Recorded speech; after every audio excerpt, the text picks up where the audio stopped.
Emma and Amelie came to consciousness pretty quickly, but seemed dazed. Cousin Agatha was telephoned to collect them along with Mother Blythe and me.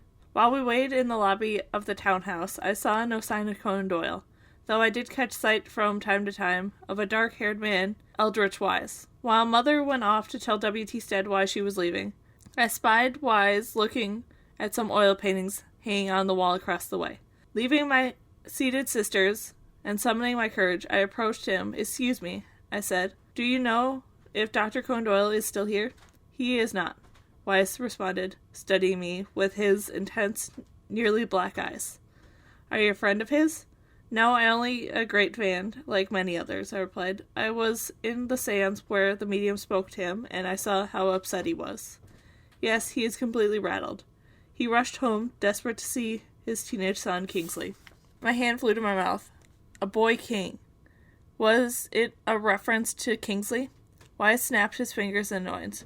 Just like that, he was shifted his position completely, from that of an arch skeptic to a total believer in spiritualism. The one seance convinced him. I tried to hide the fact that I was scrutinizing him. Why did he look so familiar?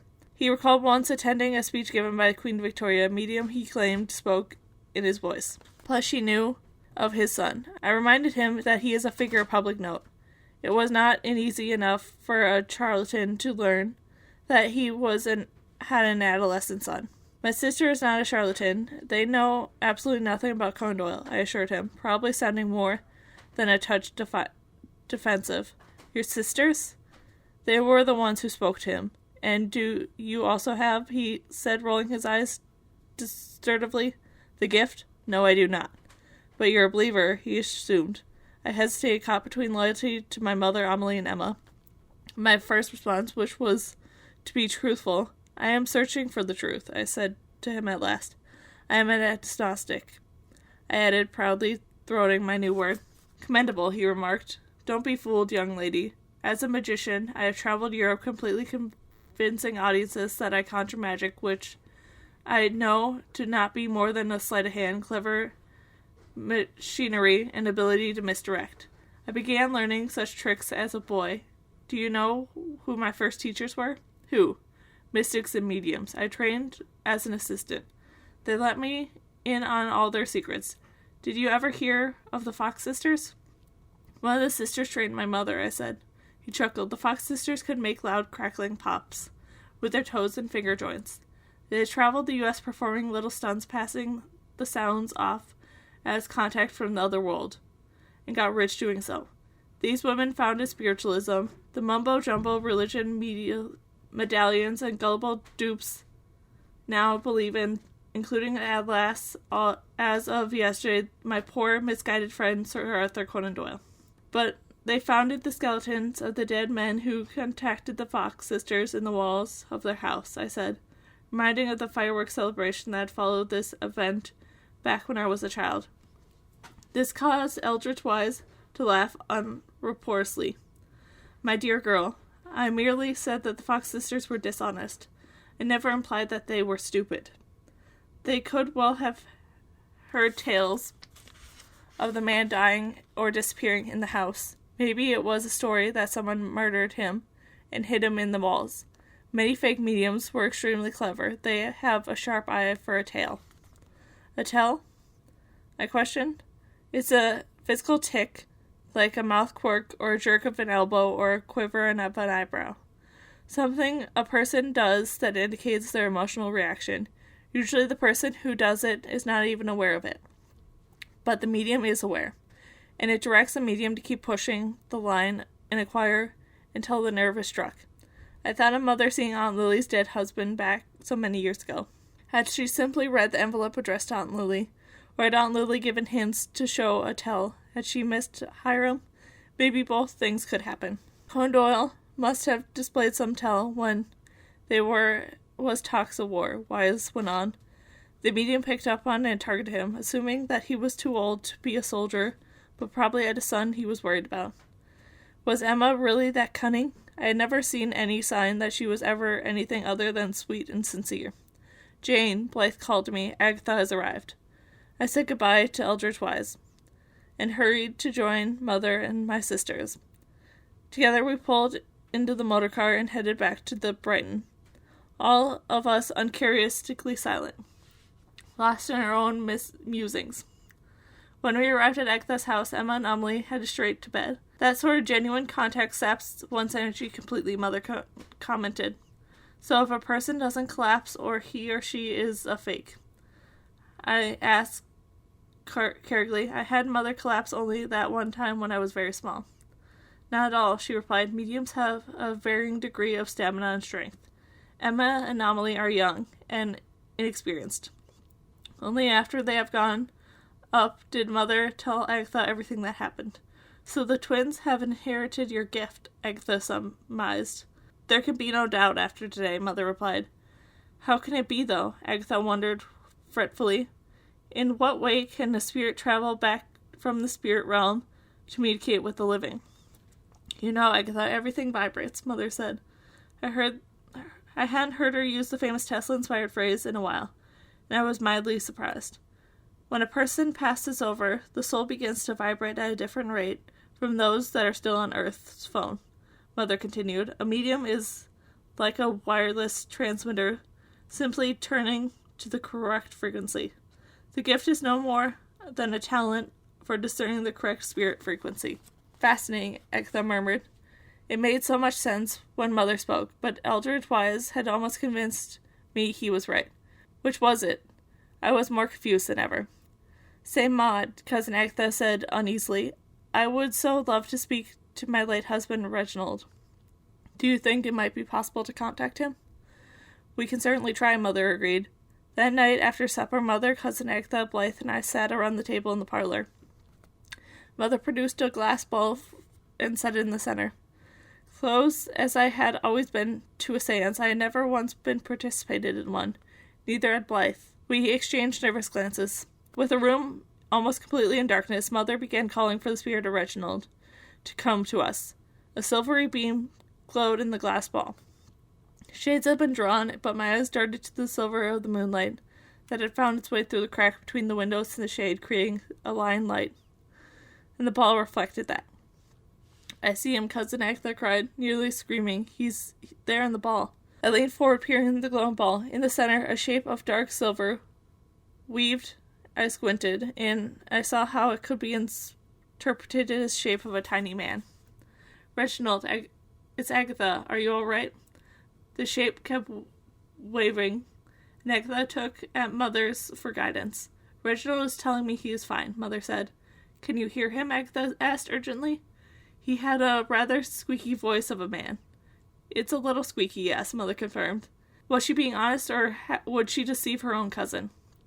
Is he in the ball? I asked Mother. His essence is inside the glass, Mother replied. He does not choose to speak through me, but rather to me. He always was such a gentleman, Agatha remarked, as if there was something gallant to be proud about Reginald's spirit of doing. He's being very polite, Mother confirmed. He's keeping his distance somewhat, so he is not a burden to me. No doubt he doesn't want to tax your strength too much. Agatha leaned until her nose almost touched the glass ball. Reginald, do you know if there will be a war coming? Mother cocked her head to one side, as though listening intently. She frowned and then pursed her lips in distress, listening to Reginald speak to her in a voice that was only she could hear. Do you mean naval ships, Mother? Asked Reginald. No. What kind of ship? Navy, Agatha cried. Then there is a war. No, Mother said, no war.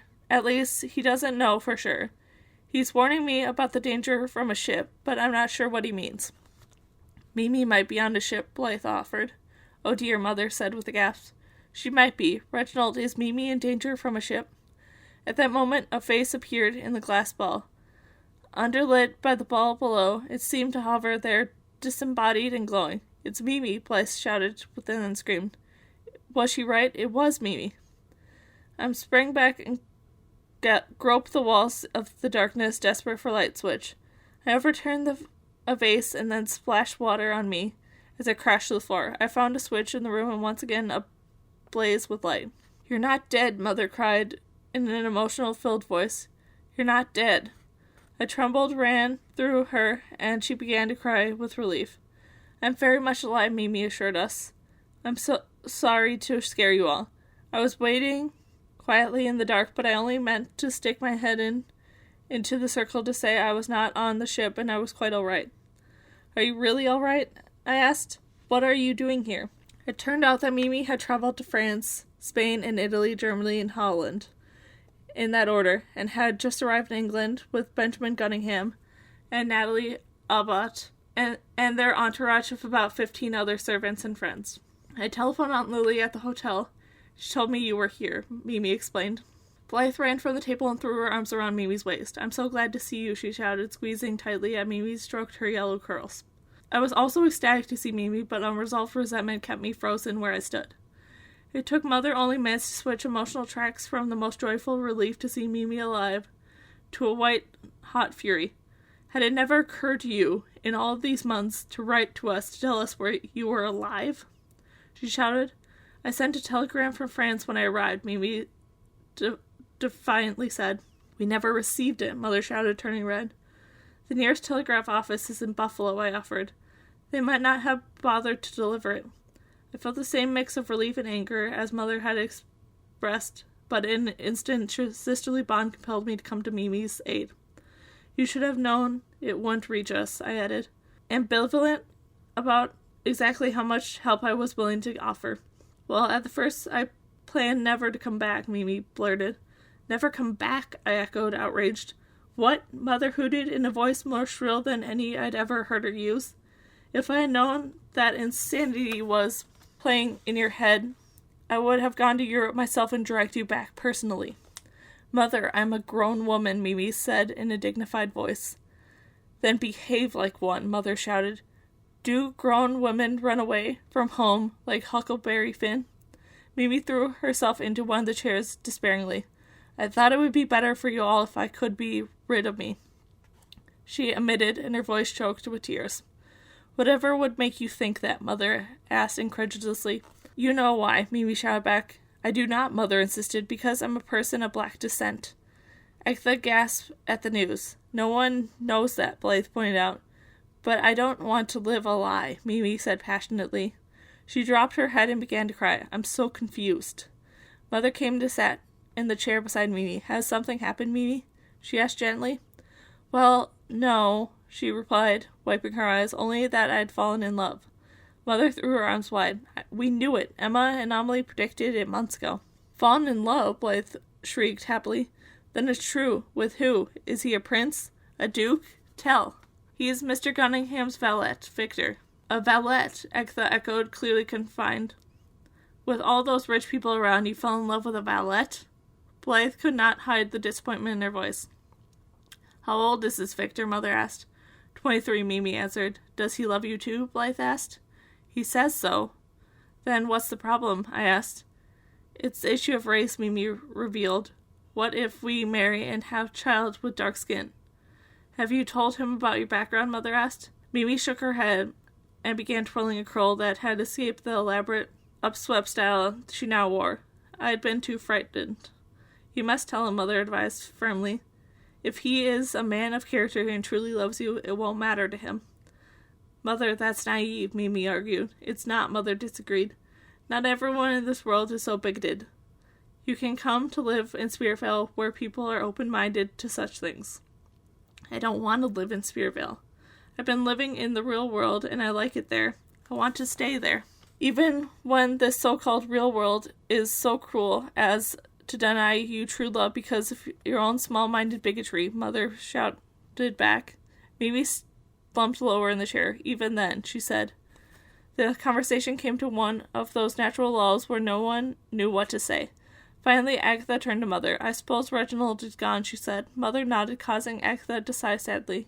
That's a shame. He was always a good problem solver. I wonder what he meant about the ships being dangerous. Speaking of ships, I have exciting news, Mimi told us, brightened a bit. I'll be traveling home to the main voyage of the most fabulous ship to ever cross the ocean, the Titanic.